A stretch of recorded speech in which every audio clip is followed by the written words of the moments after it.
नमस्कार साथियों, स्वागत है आप सभी को आपके अपने परिवार चंदन बोर्ड एकेडमी में। तो साथियों, आज की इस क्लास में हम लोग करने वाले हैं क्लास 10th बायोलॉजी का ऑब्जेक्टिव क्वेश्चन।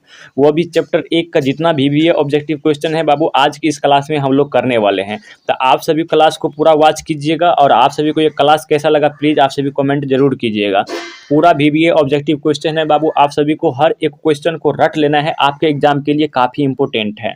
तो चलिए हम बिना कोई टाइम गवाए हुए बाबू क्वेश्चन नंबर 1 से क्लास को शुरू कर रहे हैं। तब तक आपसे वीडियो को अभी तक लाइक नहीं किए तो प्लीज़ आपसे वीडियो को लाइक कर दे, और चैनल को सब्सक्राइब नहीं किए तो प्लीज़ आप सभी चैनल को क्या करें, सब्सक्राइब कर ले। चलिए क्वेश्चन नंबर 1 है कि कुटपाद किसमें पाया जाता है। तो बताइए कुटपाद किसमें पाया जाता है बाबू। तो कुटपाद जो है वो अमीबा में पाया जाता है, तो इसका ऑप्शन यहाँ पे सी राइट आंसर हो जाएगा। ठीक है ना, कुटपाद कहाँ पाया जाता है, तो अमीबा में पाया जाता है। चलिए दूसरे नंबर क्वेश्चन की ओर बढ़ रहे हैं। दूसरा नंबर क्वेश्चन है कि प्रकाश संश्लेषण होता है, तो प्रकाश संश्लेषण कहाँ होता है। तो आप सभी को याद रखना है प्रकाश संश्लेषण जो है वो सिर्फ दिन में होता है, जिसका ऑप्शन यहाँ पे जो है सो बी राइट आंसर हो जाएगा। प्रकाश संश्लेषण कहाँ होता है, तो प्रकाश संश्लेषण सिर्फ और सिर्फ दिन में होता है, तो ऑप्शन यहाँ पे बी राइट आंसर हो जाएगा। चलिए 3 नंबर क्वेश्चन देखिए क्या कर रहा है। 3 नंबर क्वेश्चन है कि क्लोरोफिल वर्णक का रंग होता है। तो बाबू आप सभी को याद रखना है क्लोरोफिल वर्णक का रंग जो है वो हरा होता है, तो इसका ऑप्शन यहाँ पे बाबू ए राइट आंसर हो जाएगा। क्लोरोफिल वर्णक का रंग कैसा होता है, तो हरा होता है, तो ऑप्शन इसका ए राइट आंसर हो जाएगा। चलिए 4 नंबर क्वेश्चन की ओर बढ़ते हैं। तो 4 नंबर क्वेश्चन है कि रक्त में आयरन की कमी से होने वाली एक रोग है। तो रक्त में आयरन की कमी से होने वाली एक रोग बाबू एनीमिया हो जाएगा, तो इसका ऑप्शन यहाँ पे सी राइट आंसर हो जाएगा। यानी कि एनीमिया के कारण एनीमिया हो जाता है अगर रक्त में आयरन की कमी हो जाती है, तो ठीक है ना। चलिए 5 नंबर क्वेश्चन की ओर बढ़ते हैं बाबू। 5 नंबर क्वेश्चन है कि कवक में पोषण की कौन सी विधि है। तो कवक में पोषण के मृत जीवी है, तो आप सभी को याद रखना है ऑप्शन यहाँ पे इसका बी राइट आंसर हो जाएगा। ठीक है ना, कवक में पोषण की कौन सी विधि है, तो मृत जीवी है, तो इसका ऑप्शन यहाँ पे बी राइट आंसर हो जाएगा। चलिए 6 नंबर क्वेश्चन की ओर बढ़ते हैं। तो 6 नंबर क्वेश्चन कह रहा है कि ऑक्सीजन है, तो ऑक्सीजन कौन चीज़ है, तो ऑक्सीजन एक हार्मोन है। क्या है, ऑक्सीजन एक हार्मोन है, इसका ऑप्शन यहाँ पे सी राइट आंसर हो जाएगा। ऑक्सीजन एक हार्मोन है। 7 नंबर क्वेश्चन देखिए क्या कर रहा है। 7 नंबर क्वेश्चन है कि मनुष्य में विक संबंधित है, तो मनुष्य में विक संबंधित है बाबू उत्सर्जन से, तो इसका ऑप्शन यहाँ पे सी राइट आंसर हो जाएगा। मनुष्य में विक कौन सी संबंधित है, तो उत्सर्जन से है।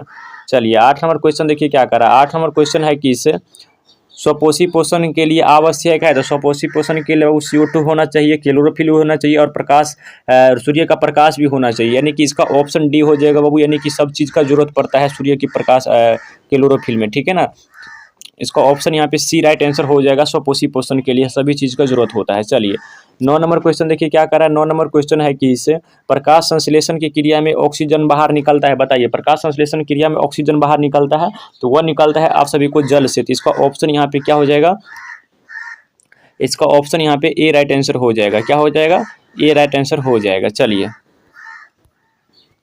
10 नंबर क्वेश्चन है कि मैग्नीशियम पाया जाता है। बताइए मैग्नीशियम कहाँ पाया जाता है बाबू। तो मैग्नीशियम जो है वो क्लोरोफिल में पाया जाता है, तो इसका ऑप्शन ए राइट आंसर हो जाएगा। मैग्नीशियम कहाँ पाया जाता है, तो क्लोरोफिल में पाया जाता है। चलिए 11 नंबर क्वेश्चन है कि मनुष्य में प्रमुख उत्सर्जी अंग कौन सा है। तो मनुष्य में जो है उत्सर्जी अंग कौन सा है, तो मनुष्य में उत्सर्जी अंग हो जाएगा आप सभी को वीक। इसका ऑप्शन यहाँ पे सी राइट आंसर हो जाएगा बाबू। याद कर लीजिएगा, काफ़ी इंपॉर्टेंट है। और ये क्लास कैसा लग रहा है प्लीज़ आप सभी कमेंट जरूर कीजिएगा, ये क्लास कैसा लग रहा है आप सभी को। ठीक है ना। चलिए 12 नंबर क्वेश्चन की ओर बढ़ रहे। 12 नंबर क्वेश्चन है कि अमीबा अपना भोजन किसके द्वारा पकड़ता है। बताइए अमीबा अपना भोजन किसके द्वारा पकड़ता है। बाबू आप सभी को याद रखना है वह पकड़ता है कूटपाद के द्वारा। इसका ऑप्शन यहाँ पे बी राइट आंसर हो जाएगा बाबू। अमीबा किसके द्वारा, तो कूटपाद के द्वारा अपना भोजन पकड़ता है। चलिए 13 नंबर क्वेश्चन है कि निम्नलिखित में से कौन मलेरिया परजीवी है। बताइए निम्नलिखित में से कौन सा मलेरिया परजीवी है। तो बाबू आप सभी को याद रखना है प्लाज्मोडियम। कौन, प्लाज्मोडियम। तो इसका ऑप्शन यहाँ पे ए राइट आंसर हो जाएगा बाबू। कौन, प्लाज्मोडियम हो जाएगा। कौन है वो, मलेरिया परजीवी है। इसका ऑप्शन यहाँ पे ए राइट आंसर हो जाएगा। चलिए 14 नंबर क्वेश्चन की ओर बढ़ रहे हैं बाबू। 14 नंबर क्वेश्चन देखिए क्या कर रहा है। 14 नंबर क्वेश्चन है कि कार्बोहाइड्रेटेड प्रोटीन तथा वसा के पूर्ण पाचन का स्थल निम्नलिखित में से कौन सा है। ठीक है, तो इसका राइट आंसर हो जाएगा बाबू आप सभी को छोटी आंत, जिसको हम क्या क्षुद्रांश कहते हैं। ऑप्शन यहाँ पे इसका सी राइट आंसर हो जाएगा। छोटी आंत जिसको हम क्षुद्रांश कहते हैं। चलिए 15 नंबर क्वेश्चन देखिए क्या कर रहा है। 15 नंबर क्वेश्चन कर रहा है कि खुला परिसंचरण तंत्र पाया जाता है। तो खुला परिसंचरण तंत्र बाबू आप सभी को कॉकरोच में पाया जाता है, तो आप सभी को इसका आंसर याद रखना है कॉकरोच। ऑप्शन यहाँ पे सी राइट आंसर हो जाएगा। खुला परिसंचरण तंत्र किस में पाया जाता है, तो कॉकरोच में पाया जाता है, तो इसका ऑप्शन यहाँ पे सी राइट आंसर हो जाएगा।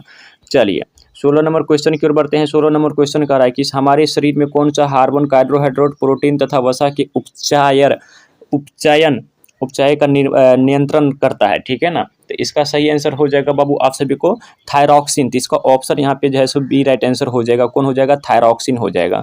आप सभी याद कर लीजिएगा, काफ़ी इंपॉर्टेंट क्वेश्चन है। 17 नंबर क्वेश्चन देखिए क्या करा। 17 नंबर क्वेश्चन है कि निम्न में से किसकी उपस्थिति के कारण रक्त लाल दिखाई देता है। मतलब कौन सा अगर रक्त में रहेगा तो उसके कारण जैसे रक्त लाल दिखाई देता है बाबू, तो वो हो जाएगा हीमोग्लोबिन। इसका ऑप्शन यहाँ पे सी राइट आंसर हो जाएगा। आप सभी याद कर लीजिएगा, काफ़ी इंपॉर्टेंट क्वेश्चन है। चलिए 18 नंबर क्वेश्चन है कि इससे पीतरस कहाँ से स्रावित होता है। बताइए पीतरस कहाँ से स्रावित होता है बाबू? तो ये होता है आप सभी को यकृत से। इसका ऑप्शन यहाँ पे बी राइट आंसर हो जाएगा।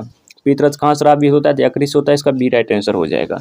चलिए नेक्स्ट क्वेश्चन की ओर बढ़ते हैं। 19 नंबर क्वेश्चन है, एक स्वास्थ्य मनुष्य में प्रकुचलन एवं शिथिलन दाब होता है बाबू। बताइए। तो होता है 120/80। इसका ऑप्शन यहाँ पे ए राइट आंसर हो जाएगा। एक कितना होता है? तो 120/80 होता है, जिसको हम बीपी बोलते हैं। बीपी सामान्य मनुष्य को कितना होना चाहिए? तो 120/80 होना चाहिए, ठीक है। चलिए 20 नंबर क्वेश्चन देखिए। 20 नंबर क्वेश्चन है कि तंत्रिका तंतु की उत्पत्ति किस प्राथमिक ऊतक द्वारा होता है। तो इसका राइट आंसर हो जाएगा बाबू आप सभी को इंड्रोडम। तो इसका ऑप्शन यहाँ पे क्या हो जाएगा? सी राइट आंसर हो जाएगा, इंड्रोडम। आप सभी को याद कर लेना है, काफ़ी इंपॉर्टेंट क्वेश्चन है आप सभी के लिए। बताइए क्वेश्चन नंबर 21, मनुष्य में भी एक तंत्र भाग है जो संबंधित है। तो ये कौन चीज़ से संबंधित है? तो ये उत्सर्जन से संबंधित है। ऑप्शन यहाँ पे सी राइट आंसर हो जाएगा। आप सभी याद कर लीजिएगा। चलिए 22 नंबर क्वेश्चन देखिए क्या करा। 22 नंबर क्वेश्चन है कि इसे पादप में जाइलम उत्तरदायी है। पादप में जाइलम कौन चीज़ के लिए उत्तरदायी है बाबू? तो ये हो जाएगा आप सभी जल का वाहन। तो ऑप्शन यहाँ पे ए राइट आंसर हो जाएगा। जल के वाहन के लिए पादप कौन चीज़ है? जाइलम में उत्तरदायी है। चलिए 23 नंबर क्वेश्चन है कि स्वपोषी पोषण के लिए आवश्यक है। तो स्वपोषी पोषण के लिए कौन चीज़ आवश्यक है बाबू? तो इसका कार्बन डाइऑक्साइड, जल तथा क्लोरोफिल, सूर्य का प्रकाश, उपभोग सभी हो जाएगा। इसका ऑप्शन यहाँ पे डी राइट कर लीजिएगा, सभी इसमें हो जाएगा। चलिए 24 नंबर क्वेश्चन देखिए क्या करें। 24 नंबर क्वेश्चन है कि पाइरूवेट के विखंडन से यह कार्बन डाइऑक्साइड, जल तथा ऊर्जा देता है और यह क्रिया होती है। 24 का राइट आंसर हो जाएगा बाबू आप सभी को हो जाएगा माइट्रोकोनाडिया। ऑप्शन यहाँ पे बी राइट आंसर हो जाएगा, माइट्रोकोनाडिया। आप सभी याद कर लीजिएगा, काफ़ी इंपॉर्टेंट क्वेश्चन है। 25 नंबर क्वेश्चन देखिए क्या कह रहा है। स्वपोषी पोषण होता है। बताइए स्वपोषी पोषण कौन चीज़ में होता है बाबू? आप सभी को याद रखना है, हरे पेड़ पौधे में होते हैं। कहाँ होता है? हरे पेड़ पौधे में कौन चीज़ होता है? स्वपोषी पोषण। तो इसका ऑप्शन यहाँ पे बी राइट आंसर हो जाएगा। तो बाबू यहाँ पे हम टोटल 25 ऑब्जेक्टिव क्वेश्चन कराए थे, जो कि आपके एग्जाम के लिए काफ़ी इंपॉर्टेंट है, ठीक है ना। तो आप सभी को 25 के 25 ऑब्जेक्टिव आप सभी को रट जाना है, ठीक है ना। आपके एग्जाम के लिए काफ़ी इंपॉर्टेंट है, ठीक है ना। और बताइए आप सभी का 25 में कितना सही हो, और ये क्लास आप सभी को कैसा लगा प्लीज़ आप सभी जरूर बताइएगा, ठीक है ना। ये क्लास कैसा लगा प्लीज़ जरूर बताइएगा। और अभी तक वीडियो पर नए हैं तो वीडियो को लाइक कर दीजिए और चैनल को सब्सक्राइब जरूर कर लीजिए, ठीक है ना। फिर मिलते हैं किसी अगले क्लास में।